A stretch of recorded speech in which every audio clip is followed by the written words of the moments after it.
मेरे पीछे कहिए परमेश्वर।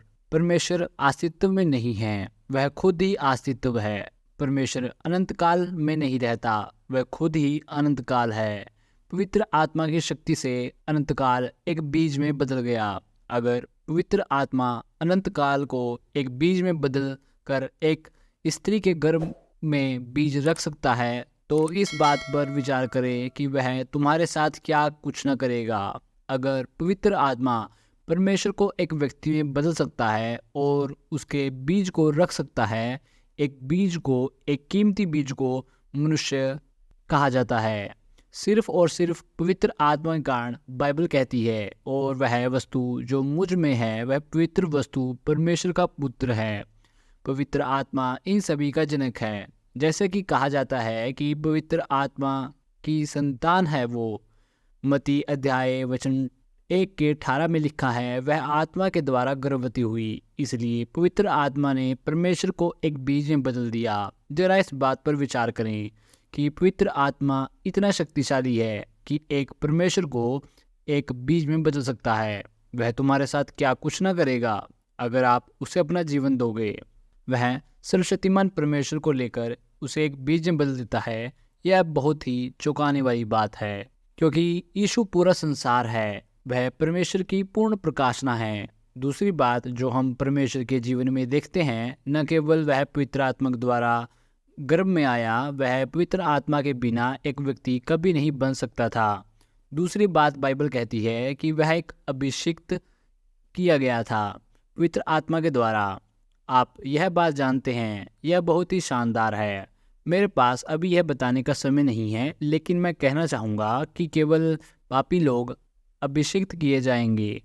बिल्कुल अभिषेक किसी और का नहीं है, क्योंकि इज़राइल के त्योहारों में एकमात्र त्यौहार था जिसमें वह रोटी के रूप में था और जिसे पेंटिकोस्ट कहा जाता था।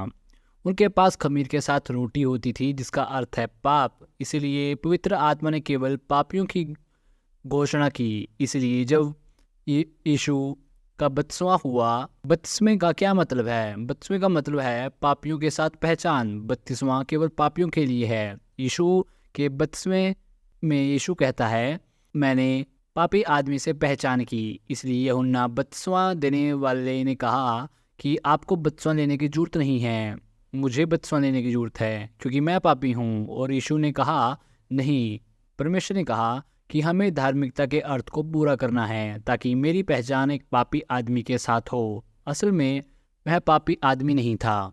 असल में हमारी पहचान उसके साथ नहीं हुई, और अगले ही मिनट उसकी पहचान हमारे साथ हुई। वह अभिषेक किया गया।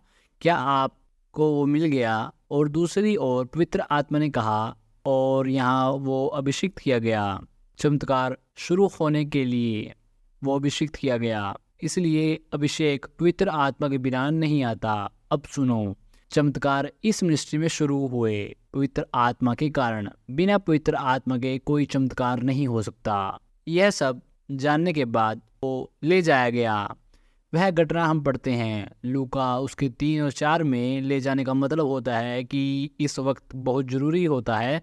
जब तक आप पुत्र नहीं हैं, तब तक आप आत्मा के नेतृत्व नहीं बन सकते। केवल पुत्र ले जाए जाएंगे, जिसके कारण यीशु के जीवन में बहुत कुछ होता है। वह उतना ही मनुष्य था जितना वो परमेश्वर था। जितना वो परमेश्वर थे उतना ही मनुष्य थे। जब परमेश्वर ने यीशु की रचना की, तो यीशु ने खुद को दीन बना लिया और पूरी तरह से एक आदमी बन गए। आदम ने विकास का अनुभव नहीं किया, वह पहले ही एक विकास करने वाला व्यक्ति बन गया था। इसलिए वह हमारा उद्धारकर्ता नहीं बन सकता। लेकिन यीशु असल में विकसित नहीं हुआ था। वह एक स्थान बन गया और उसका जन्म हुआ, वो शरीर रूप में विकसित हुआ और वह एक पूर्ण मध्यस्थ बन गया। हे दोस्तों, अगर आप चैनल पर नए हैं तो चैनल को सब्सक्राइब कर लीजिए और नोटिफिकेशन बेल यानी घंटी वाले बटन को दबाना मत भूलना, ताकि आपसे कोई भी वीडियो मिस ना हो। मैं इस चैनल पर आपके लिए पोस्टर, प्रॉफिट, पास्टर उन सब की गवाहियाँ और उनके प्रचार लेकर आऊँगा कि परमेश्वर ने उनसे कौन से काम लिए, उन्होंने ऐसा क्या किया, परमेश्वर की ज़िंदगियों में क्या किया। मैं इस चैनल पर आपके लिए लेकर आऊँगा, चाहे वो पास्टर किसी भी देश से क्यों ना हो। और आखिरी और ज़रूरी बात, इस चैनल को अपने मसीह भाई बहनों और अपने चर्च के लोगों के साथ बांटना मत भूलना, ताकि वे सब मसीह में बढ़ते जाएं और विश्वास में बढ़ते जाएं। तो मिलते हैं दोस्तों अगले हफ्ते। अलविदा।